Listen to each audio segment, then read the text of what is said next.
இந்த தமிழ்நாட்டையே பாதுகாப்பதற்காக நான் ஒருவன்தான் அவதரித்திருக்கிறேன். நான் தான் தமிழ்நாட்டினுடைய முதல் பாதுகாவலன் என்று ஜம்பக்குரல், ஆணவக்குரல் 2 நாட்களாக ஒலித்துக் கொண்டிருக்கிற வேளையில் வெல்வோம் அரிசி திரைப்பட வெற்றியில் மட்டுமல்ல, எதிர்காணும் தேர்தல் களத்திலும் நாங்கள் தான் வெல்வோம். பெருமக்களினுடைய இன்றியமையாமை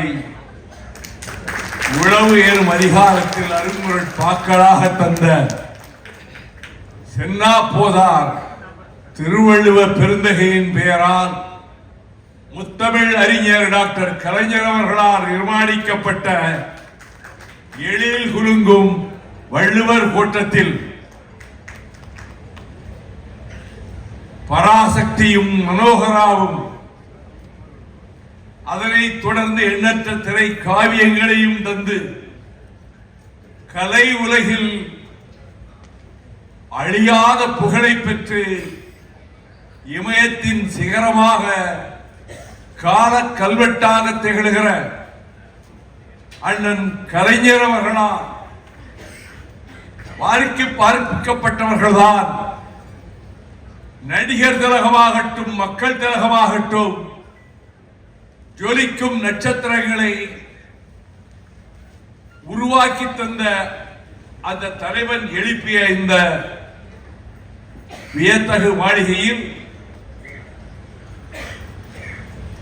அரிசி உயிரின் மறுபெயர் என்ற தலைப்பில் தயாரிக்கப்பட்டிருக்கக்கூடிய திரைப்படத்தில் மதச்சார்பற்ற முற்போக்கு கூட்டணியில் பகைவர்களை வீழ்த்துகின்ற போர் ஆயுதங்களில் ஒருவராக கருதப்படுகிற இந்திய கம்யூனிஸ்ட் கட்சியினுடைய முன்னணி தலைவர் அன்பு அண்ணன் முத்தரசன் அவர்கள் இந்த காவியத்தில் உழவனாகவே மாறியிருக்கிறார். நடிப்புக்கலை என்பதை அவர் பயின்றவர் அல்ல, ஆனால் இயற்கையாக அவர் கட்டியிருக்கிற தலைப்பாகையும் தொழில் உழவு என்றுதான் எங்கள் பக்கத்தில் சொல்வார்கள். அப்படி தொழில் செய்யப்பட்ட வயலில் அந்த நெல்லை வீசுகிறாரே, அது இயற்கையாக பல ஆண்டு காலம் வயலிலே நெல் வீசி இருந்தால் தான் அப்படி நெல்லை வீச முடியும். அதை வீசிக்கொண்டே வருபவர் சின்னஞ்சிறு பிள்ளையாக தொழுவத்திலே கட்டப்பட்டிருந்த தன்னுடைய அந்த மாட்டை விலை பேசி விற்றதற்கு பின்னரும் அதை போய் முகத்தை நீவி கொடுக்கின்ற பாசத்தை பொழிந்து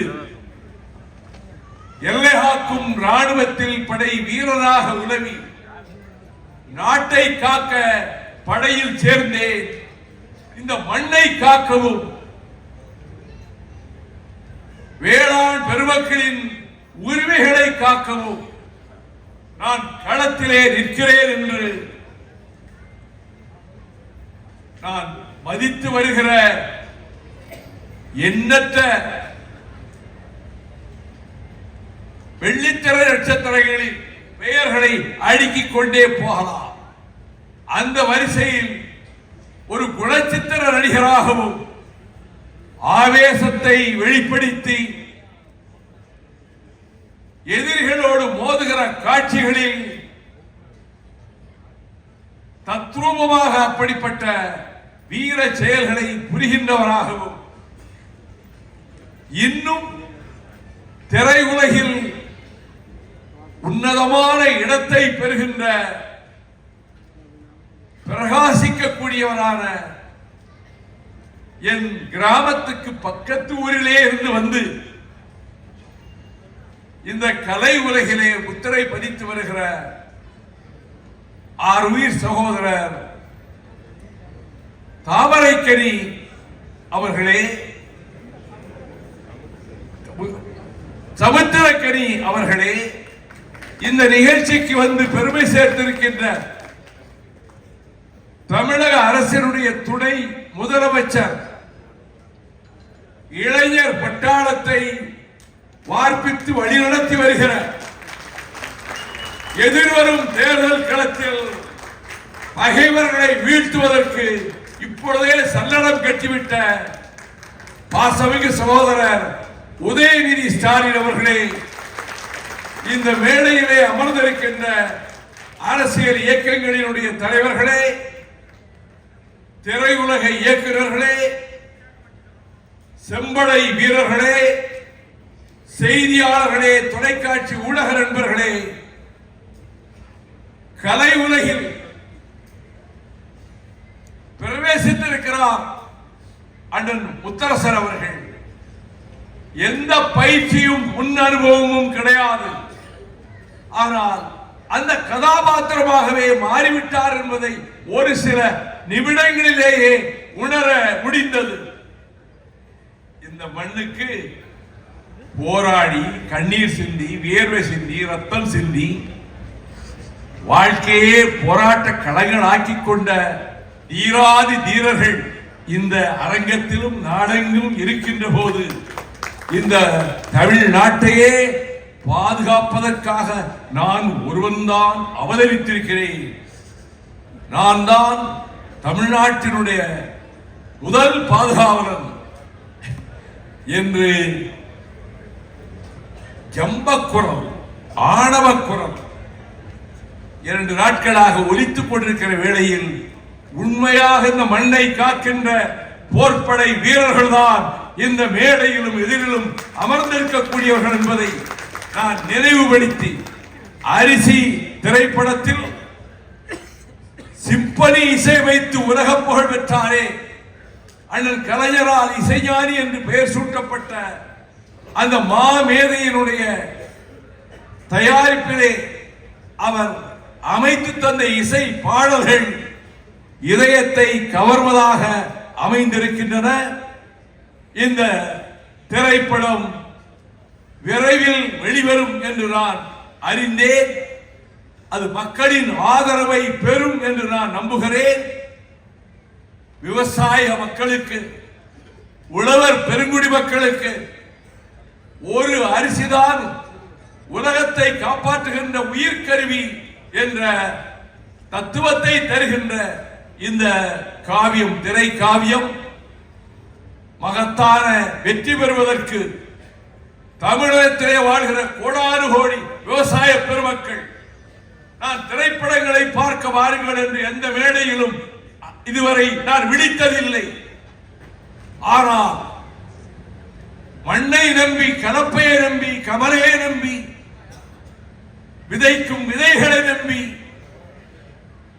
உலகத்தை வாழ்வித்துக் கொண்டிருக்கக்கூடிய, பசிப்பிணி போக்குகின்ற மருத்துவர்களாக திகழ்கிற விவசாய பெருமக்கள், நீங்கள் திரையரங்குகளுக்கு வர வேண்டும். அரிசி உன்னதமான வெற்றி பெற்றது என்ற நிலையை விவசாயிகள் உருவாக்க வேண்டும். உங்கள் துயரங்கள், போராட்டங்கள் ஒரு பக்கம் நடந்து கொண்டிருந்தாலும் கலை உலகம் அரசியலையும் நாட்டின் தலைவிதியையும் தீர்மானிக்கின்ற இடத்தில் வேளாண்மை இருப்பதா, விவசாயம் இருப்பதா, இந்த காவியம் வெற்றி பெறும். இதிலே பங்கெடுத்திருக்கக்கூடிய அனைத்து நடிகர்களுக்கும் நான் என் வாழ்த்துக்களை தெரிவித்துக் கொள்கிறேன். நம்முடைய சமுத்திரக்கனி அவர்கள்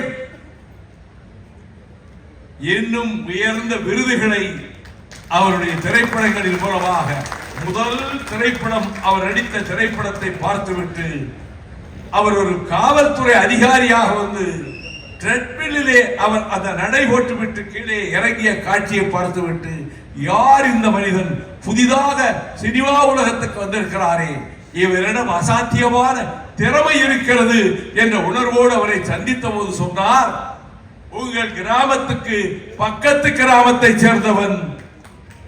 நீங்கள் பேசிய திராவிட முன்னேற்ற கழக மேடைகளை நோக்கி சைக்கிளிலே பல கல் தூரம் பயணித்தவன் என்று சொன்னபோது நான் மெய் சிரித்து போனேன். வாழ்க இந்த திரைப்படத்தை தயாரித்தவர்களின் எதிர்காலம்.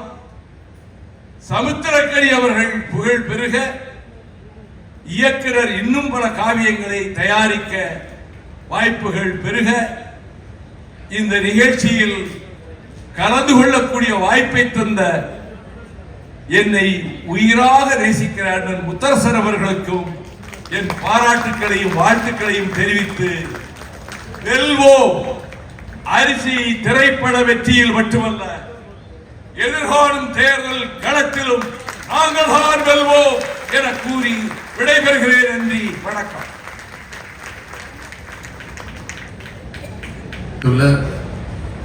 திரைப்படத்தினுடைய ட்ரெய்லர் லான்ச் நிகழ்ச்சி, ஆடியோ லான்ச் நிகழ்ச்சியில் கலந்து கொண்டு உங்களை எல்லாம் சந்திப்பதில் மிகுந்த மகிழ்ச்சி அடைகின்றேன்.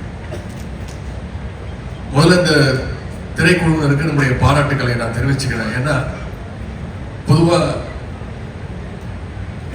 இந்த மாதிரி ட்ரெய்லர் லான்ச்சஸ், ஆடியோ லான்ச் நிகழ்ச்சிகள்லாம் மிக பிரம்மாண்டமாக, அதாவது ஒரு ஸ்டார் ஹோட்டலில் நடத்துவாங்க, அப்படின்னா ஒரு மிகப்பெரிய ஒரு திரையரங்கத்தில் நடத்துவாங்க. ஆனால் அரிசி படக்குழுவினர் இந்த நிகழ்ச்சி இவ்வளவு சிறப்பாக கலைஞர் கட்டிய இந்த வள்ளுவர் கோட்டத்தில் நடத்திருக்கிறாங்க. அதற்கு முதல்ல என்னுடைய பாராட்டுகளையும் என்னுடைய வாழ்த்துக்களையும் நான் தெரிவிச்சுக்கிறேன். என்னுடைய அமைச்சராக நான் பொறுப்பேற்று இங்கே வந்திருக்கக்கூடிய பல பேருக்கு தெரியும், பத்திரிகைக்காரர்களுக்கும் நல்லா தெரியும். கடந்த 4 வருடங்களாக திரைத்துறை சம்பந்தமா எந்த நிகழ்ச்சியிலும் கலந்து கொண்டதே கிடையாது. யார் எந்த நிகழ்ச்சி அழைச்சாலும் சொல்லிடுவேன், இல்லைங்க நான் கலந்துக்கிறது கிடையாது அப்படின்னு சொல்லிடுவேன். ஆனா அண்ணன் முத்தரசன் அவர்கள் அழைக்கும் போது என்னால் அதை தட்டி கழிக்க முடியல. நீங்க தேதியை சொல்லுங்கன்னு நான் வந்துடுறேன் அப்படின்னு. அப்புறம் நேரம் கேட்டாரு. நான் சொன்ன நேரத்தையும் நீங்களே சொல்லுங்கண்ணே, நான் நிச்சயம் வந்துடுறேன் அப்படின்னு அவரால் அழைக்கப்பட்டு இழுத்து வரப்பட்டு இந்த நிகழ்ச்சிக்கு நான் வந்திருக்கேன். நேற்றைக்கு அரசு நிகழ்ச்சி நடந்தது. தமிழ்நாடு அரசு சார்பாக திரைப்பட விருதுகள் பல வருடங்களாக கொடுக்காம இருந்து, சென்ற அதிமுக ஆட்சியில் 10 வருடங்கள் கொடுக்கப்படாமல் நம்முடைய முதலமைச்சருக்காக ஒரு குழு அமைச்சு 2015 2022 ஆண்டு வரைக்கும் திரைப்பட விருதுகளை நான் கொடுப்பதற்கான அந்த வாய்ப்பை கிடைச்சது. நான் திரைத்துறையிலிருந்து வெளியில வந்து இன்னைக்கு மக்கள் பணி ஆற்றிக் கொண்டிருக்கின்றேன். ஆனா இன்னைக்கு நம்முடைய அண்ணன் இந்திய கம்யூனிஸ்ட் கட்சியினுடைய மூத்த தலைவர் அண்ணன் முத்தரசன் அவர்கள் இன்னைக்கு மக்கள் பணியிலிருந்து சினிமாவுக்கு என்ட்ரி கொடுத்திருக்கிறார். சினிமா துறைக்கு வந்திருந்தாலும், இந்த படம் எவ்வளவு பெரிய வெற்றியை பெற்றாலும் நிச்சயம் மக்கள் பணிதான் அவருக்கு முதல்ல இம்பார்ட்டன்ஸ் கொடுப்பாரு. அதுல யாருக்கும் எந்த சந்தேகமும் வேண்டாம். அவர் சினிமாவோட உச்சத்துக்கு போனாலும், கரியருடைய உச்சத்துக்கு போனாலும், அவர் எப்பவுமே விரும்புவது மக்களோடு மக்களாக இருப்பது என்பதை தமிழ்நாட்டு மக்கள் அனைவருக்கும் நன்றாக தெரியும். அரசியலிருந்து சினிமாவுக்கு வந்திருக்கக்கூடிய அண்ணன் முத்தரசன் அவர்களுக்கு, நானும் சில காலம் திரைத்துறையில இருந்தவன், முன்னாள் திரைத்துறையில் இருந்தவன் அப்படிங்கிற வகையில என்னுடைய வாழ்த்துக்களை நான் தெரிவித்துக் கொள்கின்றேன். மக்களுக்காக பல ஆண்டுகள் களப்போராளியாக உழைத்தவர் தான் அண்ணன் முத்தரசன் அவர்கள். இப்ப திரையிலும் மக்களுடைய உரிமைகளை, அந்த உரிமையோடு பேச வந்திருக்கின்றார். அதுவும் இந்த படத்துல குறிப்பா சிறப்பா விவசாயியாக அவர் நடித்திருக்கின்றார்.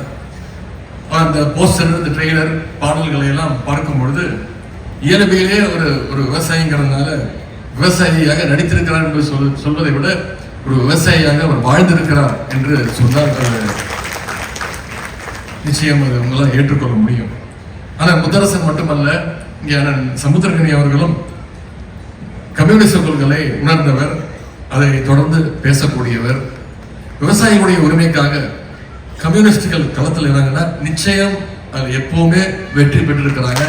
இந்த முறையில் வெற்றி பெறுவாங்க. இந்த படமும் அதை கூட நிச்சயமாக ஒரு வெற்றி படமாக அமையும். இந்த படத்தினுடைய தலைப்பு அரிசி உயிரின் மறுபெயர் அப்படின்னு வச்சிருக்கிறாங்க. இந்த அரிசிக்காக ஒரு காலத்துல மக்கள் எவ்வளவு கஷ்டப்பட்டாங்க. பணியாளர்கள் கிட்ட வாழ்க்கை முழுக்க அடிமையெல்லாம் இருந்தாங்க.